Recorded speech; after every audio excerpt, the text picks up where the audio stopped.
안녕하십니까. 한국외국어대학교 국제지역연구센터 HK 플러스 국가전략사업단 부단장 정기웅입니다. 이번 주에 제가 여러분과 함께 나누고자 하는 주제는 북방정책의 탄생에 관한 이야기입니다. 즉, 북방정책은 어떻게 탄생되었고 어떤 의미를 갖고 있으며 어떠한 정체성을 갖고 있는가라는 것에 관해서 오늘 말씀드리고자 합니다. 지난주에 제가 제기했던 질문은 북방이란 무엇인가, 우리는 왜 북방을 꿈꾸는가, 그리고 그 꿈은 이루어질 것인가 라는 세 가지였습니다.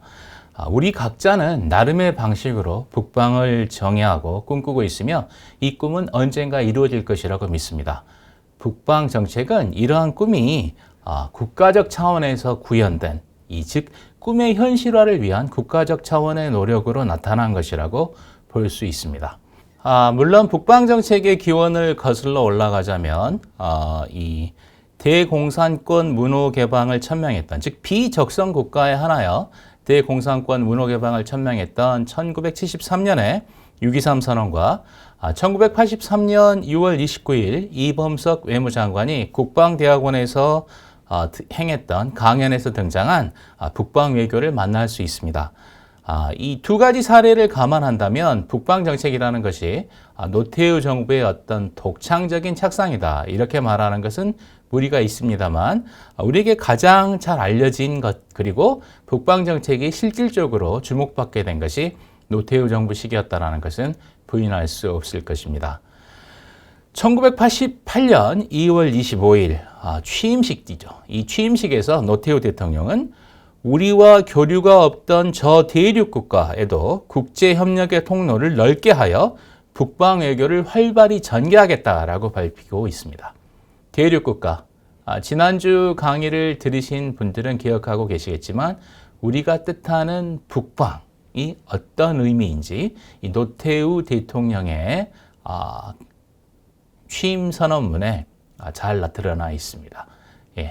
우리는 대륙 국가를 꿈꾼다. 그리고 공산권 국가와의 구체적인 이 수교를 수립하는 과정에서 가장 먼저 결실을 거둔 곳이 바로 헝가리입니다. 헝가리는 우리나라로부터 꽤나 멀리 떨어져 있는 곳이죠. 위치적으로도 우리의 북쪽이라기보다는 서쪽이 맞습니다. 따라서 북방정책이라는 것이 뜻하는, 이 북방정책에서 뜻하는 북방이 어떤 의미인지 여러분은 노태우 정부 시기에 북방정책의 선언과 그리고 실현을 통해서도 이해할 수 있을 것이라고 믿습니다. 그러나 노태우 정부에서 화려하게 빛났던 북방정책은 김영삼 정부 시기에 들어서는 그 존재감이 희미해집니다. 무엇보다도 1993년 3월 12일 북한이 핵확산 금지 조약, 즉 NPT를 탈퇴함으로써 한반도에 야기된 소위 말하는 북한 핵위기, 이 핵위기로 인하여 북방정책의 반짝반짝 빛나던 빛이 마치 블랙홀처럼 이 핵위기 속에 매몰되게 되어지죠. 자, 따라서 이 북방정책이란 용어는 그 이후로 오랫동안 우리 정부의 정책 용어에서 사라져 있었습니다. 하지만 완전히 사라진 것은 아니고 어떠한 방식으로든 각 정부가 북방에 대한 어떤 정책들을 만들었던 것은 사실입니다. 하지만 북방정책, 이 네 글자가 다시 쓰이게 된 것은 문재인 정부에 들어서입니다. 문재인 정부는 출범과 함께 신북방정책을 천명했었죠.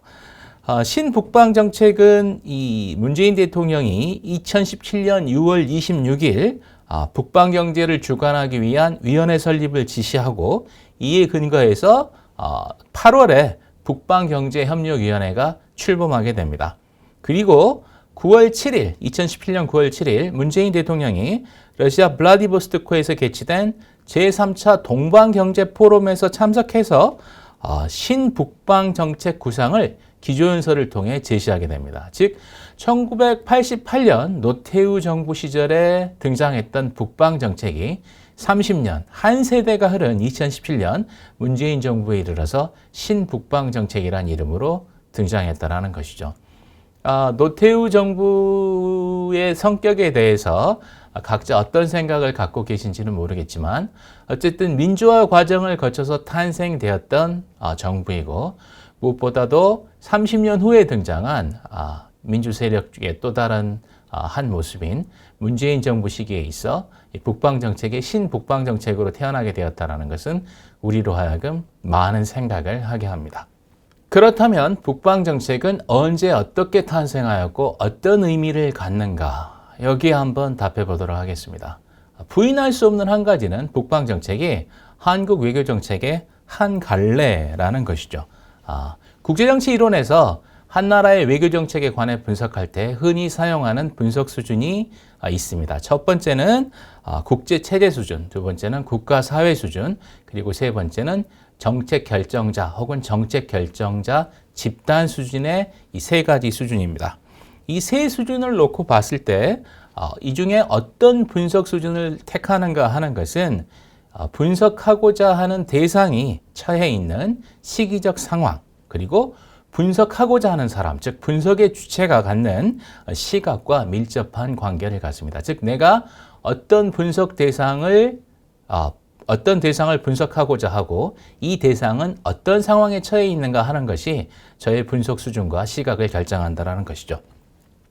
이 국제정치에 있어서 주된 이 분석 시각 중에 하나인 현실주의에서는 환경이 국가에게 부과하는 제약과 기회를 분석하는 데 집중을 합니다. 즉, 국가 행위자에 주목하는 동시에 어떤 결정에 대한 밖에서 안으로의 설명에 중점을 둔다는 겁니다. 여기서 밖에서 안이라는 것은 국제 체제, 시스템이 국가에게 미치는 영향에 집중한다라는 것입니다. 그리고 냉전기 외교 정책에 대한 연구들은 주로 현실주의적 시각을 차용했고요. 이와 같이 현실주의적 시각을 차용한 분석은 특히 한국 외교 정책을 설명할 때 빈번히 사용되어집니다. 한국 외교 정책은 대개 세 가지 제약 요건 속에서 결정되어진다고 이야기되는데요. 첫 번째는 분단 상황과 세계 질서의 변화를 포함한 우리 한반도의 지정학적 여건 및 주변국과 비교한 한국의 상대적 국력, 체계 수준이죠. 두 번째는 한국의 정치적 성향과 사회적 요구, 국민들이 무엇을 원하는가, 정치 체제는 어떤 모습인가, 국가의 성향은 어떠한가, 국가 사회 수준입니다. 세 번째는 정책 결정자가 갖는 상황 인식과 국가 목표 같은 것들입니다. 즉 정책 결정자, 정책 결정 집단 수준이죠. 이 세 가지가 즉 체계와 국가 사회와 정책 결정자 혹은 정책 결정 집단의 이 세 가지가 뒤섞여서 사용되고 있고, 그리고 이러한 세 가지 것들이 서로 상호작용을 하여 한국의 외교 정책을 결정해 왔다고 볼 수 있습니다. 이 중에 우리 역사 속에서 가장 오래도록 그리고 가장 큰 영향을 미친 것은 바로 체계 수준의 제약이라고 할 수 있습니다. 이것은 무엇보다도 우리가 위치한 어떤 그 지정학적 상황 때문이라고 할 수 있는데요. 한반도는 말 그대로 대륙 세력과 해양 세력이 교차하는 그런 지정학적 위치에 있습니다. 그래서 다른 어떤 나라보다도 국제 정세의 영향을 크게 받아왔죠. 그리고 그러한 국제 정세의 영향은 안타깝게도 긍정적인 경우보다는 부정적인 경우가 훨씬 많았습니다. 특히 20세기 초반 국가가 식민지가 되고 분단이 되고 광복이 되었음에도 분단이 되고 전쟁을 겪고 그리고 휴전이 되고 이 휴전으로 인해 분단이 고착화되고 이러한 역사의 사건들은 체계 수준의 영향을 배제하고는 설명할 수가 없습니다. 따라서 체계 수준의 변화, 즉 이와 같이 우리 국가의 운명에 영향을 끼치고 있는 체계 수준의 변화가 생기면 거기에 따라서 한국 외교 정책도 변화할 수밖에 없습니다. 일단 여러분이 기억하고 계시는 1970년대의 데탕트, 즉 핑퐁 외교로 시작된 미중 화해와 세계적인 데탕트 분위기가 무엇을 낳았을까요? 우리 국가에서는 7.4 남북 공동성명과 1973년에 6.23 선언을 낳게 하였습니다. 그리고 1988년 세계적인 탈냉전의 기운이 우리 국가로 하여금 북방 정책을 꿈꾸는 것을, 그리고 북방 정책을 선언하는 것을 가능하게 하였던 것이죠. 즉 1988년 7월 7일 한국 정부는 민족 자존과 통일 번영을 위한 대통령 특별선언, 소위 77선언입니다. 이 77선언을 발표하고 민족 공동체로서의 남북이라는 이런 생각하에 남북 관계의 획기적 개선을 추구하게 됩니다. 이게 바로 북방 정책의 탄생이죠. 하지만 이 과정에서 우리 정부는 북한을 직접 타겟으로 삼았다기보다는 우회적 방법을 사용하게 되죠. 즉 우회적 방법을 사용하게 되고 이 북방 정책이 등장한 그럼 어떤 의미를 갖는가? 이것은 휴전 이후에 거의 반세기에 이르는 기간 동안 냉전적 양국 구조에 종속되어서 어떤 고정된 방향과 제한된 범위, 즉 우리가 바라볼 수 있는 건 북쪽이 아니었단 말이에요. 예. 우리 밖을 바라보려면 남쪽을 바라봐야 했습니다. 그리고 범위라는 것도 한반도와 자유진영을 벗어난 곳으로는 진출하지 못했다는 뜻입니다. 즉 이와 같이 제한된 방향과 범위를 벗어나고 그리고 피동성과 체계 종속성, 한국 외교가 처해 있는 한계라고 할 수 있죠. 우리 마음대로 혹은 우리의 자주적인 이 결정에 의해서 무언가를 이루기보다는 체계 속에서 우리 국가가 처한 상황에 따라 어쩔 수 없이 움직여야 했던 그런 피동성과 체계 종속성을 벗어던지고 자주성과 능동성을 확보할 수 있는 계기가 되었다라고 이야기할 수 있을 것입니다. 무엇보다도 한국 외교의 오랜 주축이었던 한미동맹에 어떤 변화가 생길 수 있는 계기가 되었다라고 볼 수 있고, 즉 미국을 중심으로 하는 한국 외교의 중심축이 변화할 수 있는 가능성을 갖게 되었다라고 말할 수 있습니다. 냉전 시대의 동북아의 안보 구조는 흔히 남방 삼각 대 북방 삼각의 대립 구조라고 이야기를 합니다. 즉 여기서 남방 삼각이라는 것은 한국과 미국, 일본 3개국을 이야기하고 북방 삼각은 북한과 중국, 소련을 이야기합니다. 그런데 우리가 북방 정책을 택함으로써 중국과 소련과 수교하게 되었고, 그리고 우리의 영역과 이 활동 반경을 넓힘으로 인해서 우리 외교가 확장성을 갖게 되었다라는 것이죠. 이것은 사실 굉장히 큰 의미를 갖습니다. 그리고 이 과정에서 우리 국가는 북한을 직접적으로 타겟으로 하기보다는 우회적 접근법을 택해서 공산권과의 관계 개선 및 수교를 시도하게 됩니다.